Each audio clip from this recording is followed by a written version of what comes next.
अस्सलाम वालेकुम। कहानी को आखिर तक पूरा सुनिएगा और अगर आप चैनल पर नए हैं तो सब्सक्राइब ज़रूर कीजिएगा। रात भर काफ़ी ज़ोरों की बारिश हुई थी, इस वजह से सुबह भी मौसम काफ़ी ठंडा सा था। हल्की हल्की हवाएं चल रही थी। सुबह के 7 बजे थे। दूध वाले ने जब दरवाजे पर दस्तक दी तो मेरी आंखें खुलीं। मैंने जैसे ही दूध लेने की गर्ज से दरवाज़ा खोला तो बाहर ठंड से ठिठुरती हुई कोई उम्र रसीदा औरत को अपनी दहलीज पर बैठे देखकर हैरानी हुई, क्योंकि वो काफ़ी भीगी हुई थी।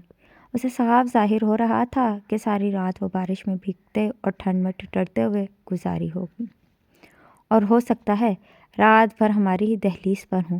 उनकी हालत देखकर मुझे कुछ अजीब सी कोफ्त होने लगी और वो मुझे देखते ही उठकर खड़ी हो गईं, शायद इस खौफ से कि मैं उन्हें अपनी दहलीज पर बैठे देखकर नाराज़ ना हो जाऊँ।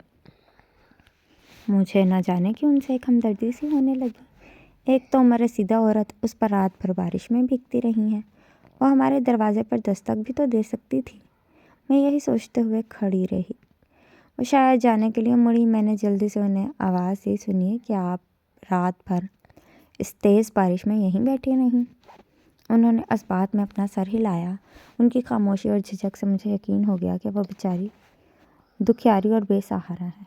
मैंने उन्हें रुकने के लिए कहा और अंदर आकर बेगम को सारी बात बताई और कहा कि जाकर उन्हें अंदर बुलाओ और कुछ कपड़े वगैरह दो। कोई हालात की मारी बेसहारा लगती हैं। बेगम उन्हें अंदर ले आई। वो काफ़ी झिझक रही थीं। उनकी आंखों में एक मायूसी और अनजाना सा खौफ नज़र आ रहा था। कपड़े लेने से भी वह साफ मना कर रही थीं।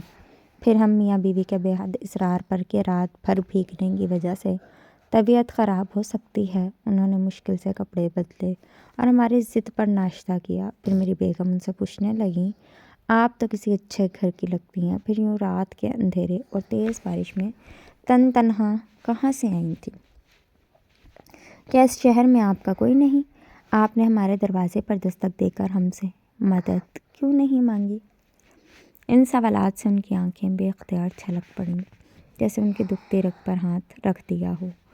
कहने लगी, बेटी, कुछ अर्सा पहले तक मेरा सब कुछ था। इस शहर में मेरा अपना घर, बेटा, बहू, एक खुशहाल ज़िंदगी थी। मगर आज सब कुछ होते हुए भी मेरे पास कुछ भी नहीं है। मैं बिल्कुल तही दामा हूँ। हमें एक ही औलाद होने की वजह से हमने बड़े नाज़ों से उसकी परवरिश की, उसे पढ़ा लिखा कर एक काबिल इंसान बनाया। फिर हम मियाँ बीवी अपने लाडले के लिए एक चाँद सी बहू ले आए।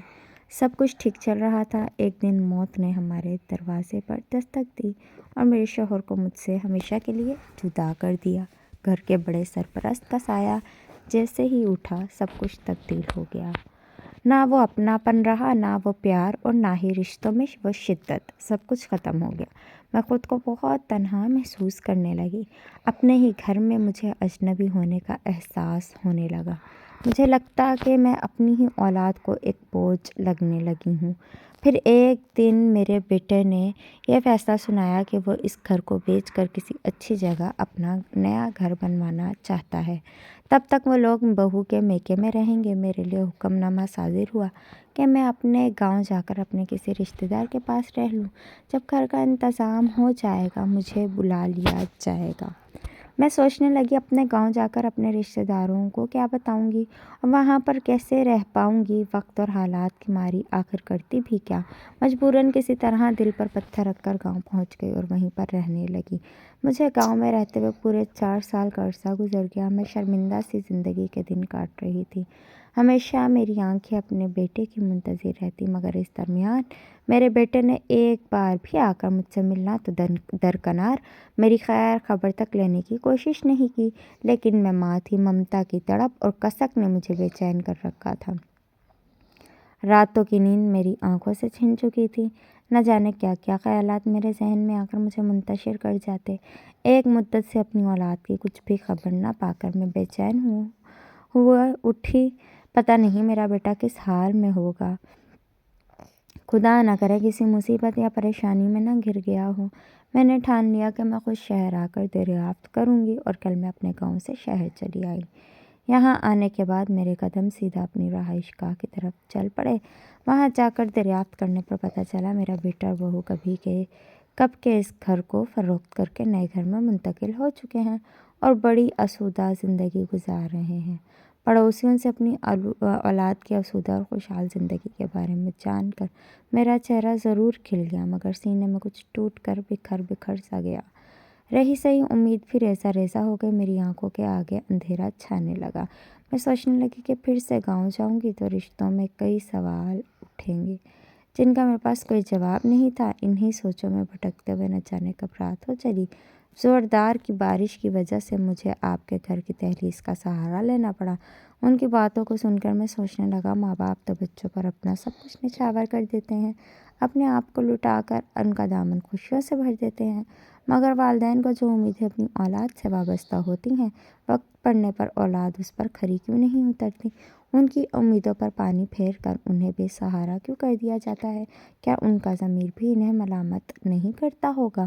خون کے رشتوں میں اتنا کھوکھلا پن کیوں آ گیا ہے؟ ایک ماں جو اپنی اولاد کو 9 ماہ اپنی کوکھ میں رکھ کر ہر طرح سے اس کا جتن کرتی ہے، چاہے کتنی بھی تکلیف ہو سے کیوں نہ گزرنا پڑے، وہ اپنے من میں ایک لمحے کے لیے بھی اپنی اولاد کو بوجھ نہیں تصور کرتی۔